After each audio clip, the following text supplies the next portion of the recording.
There are moments in football when a match becomes something larger than itself, when the 90 minutes are almost secondary to the context surrounding them, when everything that has been building for weeks, the logistics, the diplomacy, the institutional battles, the human stories, converges in a single fixture on a single evening in a specific city and produces a statement that the sport has rarely been asked to carry before. Tonight at Lumen Field in Seattle, Iran play Egypt, a group stage match in Group G at the 2026 World Cup. In footballing terms, the stakes are clear. Iran have 0 points from 2 draws against New Zealand and Belgium. Egypt have 4 points, already close to qualification. Tonight is, in competitive terms, a match that Egypt need only not lose to advance, while Iran need to win and hope the results fall correctly elsewhere. In those terms alone, it is an important match, but that is the smallest part of what tonight represents. Because in the 72 hours before this match, Iran's Football Federation released a formal statement through Fars news agency that has circulated around the world's football media and generated a response that goes well beyond the usual pre-match coverage. The statement, issued by the media division of Iran's national football team, addressed a specific pre-match controversy, one involving planned promotional activities connected to Seattle's Pride celebrations that were scheduled to take place inside or around the stadium during this fixture. And it did so in terms that are measured, institutional, and more revealing about the full complexity of Iran's World Cup experience than any single press conference could have achieved. The Federation's statement confirmed that both Iran and Egypt had formally conveyed their concerns and positions to FIFA through multiple letters and meetings. It confirmed that FIFA, in turn, had assured both teams that no ceremonies or promotional activities related to this matter would be held inside the stadium or as part of the official match program. It stated that Iran's position had been officially communicated to FIFA through official channels, and that FIFA had pledged to take the necessary measures to ensure that commitment was honored. Then the statement made a specific observation that deserves to be read carefully. It noted that Iran and Egypt are 2 Muslim countries with deep cultural and religious ties, and that the viewpoints raised by both federations reflect the shared values and beliefs of both nations' peoples. And then it said something that goes beyond this specific controversy entirely. It said the Federation believes FIFA must take into account the views and concerns of the participating teams when deciding on the match environment and how programs are conducted inside the stadium. That sentence is not about Pride events specifically. It is about something structural. It is a federation, one that has navigated more adversity at this World Cup than any other team in the competition, formally asserting that the institution governing the tournament is obligated to listen to the people competing in it. That is the powerful message, not the specific complaint, the principle underneath it. Now, let's set that statement in its full context, because to understand what Iran's federation was saying, you need to understand everything this team has already been through simply to be at Lumen Field tonight. Iran were at war with the United States when this tournament began. Their sports minister appeared on state television before the tournament and said under no circumstances could they participate. The resolution required Mexico to open its border. Iran has been sleeping in Tijuana and crossing into the United States on match days.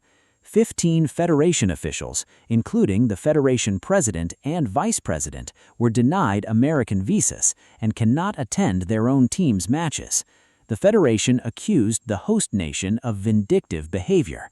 Their supporter ticket allocation was claimed to have been revoked, leaving them unable to offer a single ticket to their fans through official channels. And yet, their media staff were also denied visas. Iran's media division, the journalists and camera operators responsible for covering their own national team at the World Cup, could not obtain the credentials required to be in Seattle. That is what makes the second section of tonight's statement so significant. It didn't only address the Pride match controversy. It addressed what their journalists found when they arrived in Seattle despite being denied accreditation, or rather what they found happening without them. The statement described the presence of media outlets around the national team, at their hotel and at press conferences, that operate without FIFA credentials and focus on presenting a picture of the environment surrounding the team that the Iranian Federation says is contrary to reality. In contrast to the absence of Iran's own accredited media, the statement describes hundreds of Iranian compatriots gathering at the team's accommodation in Seattle, chanting "Iran, Iran," demonstrating what it calls broad and passionate support for the national players. The Federation says these scenes have been deliberately censored by the outlets it describes. Whether that is a fully accurate characterization is something individual viewers must assess for themselves. What is documented and undeniable is this: hundreds of Iranians gathered outside their team's hotel in Seattle. The Iranian diaspora in the Pacific Northwest came out for their players. At 2 in the morning local time, with travel restrictions, with visa denials, with everything this team's supporters have navigated to simply be in the same city as their national team, they were there. And their team has given them something to come out for. Because amidst all of this, the Tijuana base camp, the denied officials, the revoked tickets, the Pride match controversy, the media restrictions, Iran have played 2 genuinely competitive World Cup matches. Against New Zealand, they came from behind twice to draw 2-2. Against Belgium, in the most extraordinary individual performance of this entire tournament, goalkeeper Alireza Behranvand made 7 saves, including 2 of the highest quality in any group stage match at this World Cup, was named player of the match, and kept Iran level through 90 minutes against a side containing Kevin De Bruyne and Romelu Lukaku. Iran's Taremi had a goal disallowed by VAR, and Belgium were reduced to 10 men. The final score was 0-0. Here's the interesting part. Because FIFA's response to the Pride match situation, the assurance given to both Iran and Egypt that no promotional activities would take place inside the stadium during tonight's match, is itself a story about institutional flexibility. The Pride match had been organized by the local committee, not by FIFA. It was announced and planned in advance as a way of connecting the World Cup fixture to Seattle's Pride celebrations. FIFA subsequently made clear that such branding and promotional activities are not part of the official match program, a statement that was consistent with the Federation's existing guidelines, which state that the World Cup is a sporting event, not a platform for any specific advocacy organization's activities, regardless of the cause. That position, stated clearly, was what both Iran and Egypt sought, and FIFA provided it, which raises a question that the governing body has not fully answered. If the principle that the stadium match environment is neutral, free from external promotional campaigns, applies in this case, why has it not been applied consistently across other contexts at this tournament? Why were anti-discrimination messaging campaigns canceled without explanation at the Club World Cup last summer, but promotional activities organized by a local committee needed to be formally objected to by 2 federations before FIFA took a position?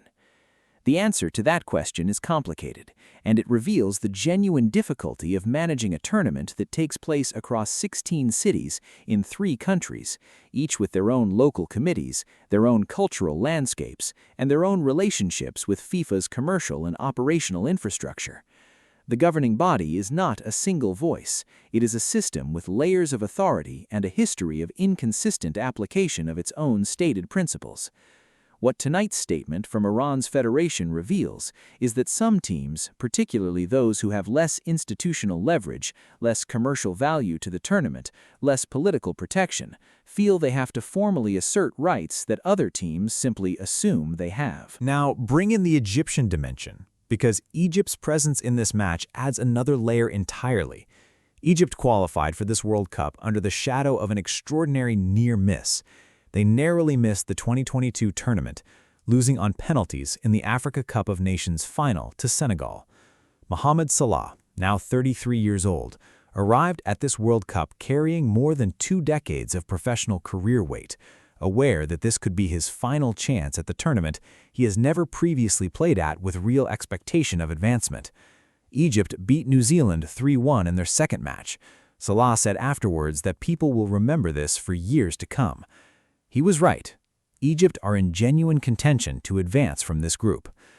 Their federation also sent a formal letter to FIFA Secretary General Matthias Brafstrom, rejecting in absolute terms any LGBTQ connections to this match. Their language was different from Iran's, more direct in its rejection, less focused on the procedural principle. Together, the two federations created a situation FIFA had to navigate, in a tournament that has consistently told the world it welcomes everyone and stands for inclusion, while simultaneously being asked to guarantee that specific kinds of inclusion-related branding would not appear inside the match environment. The bigger issue here is what this sequence of events, the formal letters, the FIFA assurance, the Federation's statement published hours before kickoff, tells us about the relationship between football's global institution and the specific cultural contexts of the nations competing within it. The World Cup has always asked teams to leave their broader world at the stadium gate, to compete as footballers rather than as representatives of political, cultural, or religious positions. That request has always been imperfect, because it has always been applied selectively. The history of the World Cup is full of moments where the stadium was not neutral, where flags, armbands, ceremonies, and promotional activities carried meanings that some nations welcomed and others objected to. Tonight's match does not resolve that tension. Nothing about one fixture resolves structural questions that have been building across decades of global football governance. What it does is make the tension visible and specific. Two federations from two nations with two sets of circumstances that have made their World Cup journey unlike any other teams, formally asserting a principle that the match environment should reflect the sport rather than the campaigns of any particular organization, and getting a formal response from FIFA that their position would be respected. That is not nothing. In a tournament where the governing body has often responded to federation concerns with statements of commitment that don't translate into operational change, a specific, documented assurance this activity will not take place inside the stadium during your match is a concrete outcome from a formal process. Whether it sets a precedent, whether it influences how FIFA manages the match environment in future editions, whether it reflects genuine institutional learning or simply the management of a specific situation that became too visible to handle otherwise, those are questions that will be answered over time, not tonight. What remains, beyond all of this context, is a football match. Two nations, both navigating complicated World Cup journeys in different ways, playing for survival and advancement at Lumen Field in Seattle. Byron Vond between the posts for Iran, the goalkeeper whose 7 saves against Belgium, and said they came here to make their people happy. Salah in the Egyptian attack, the man who said people will remember this for years to come. A crowd that will include hundreds of Iranians who came to their team's hotel and chanted their country's name, regardless of every barrier placed in front of them. Football has a way of making everything else secondary for 90 minutes. The institutional statements, the formal letters, the visa denials, the Tijuana base camp, they don't disappear inside the stadium, but they share the space with a ball and two teams and players who have given their entire professional lives to be in exactly this kind of moment. What do you think? Of everything Iran has navigated at this tournament, of the statement their federation issued before this match, of the principle they formally asserted to FIFA about the match environment, does it change how you watch tonight's football? Or does the game, when it starts, become the only thing that matters?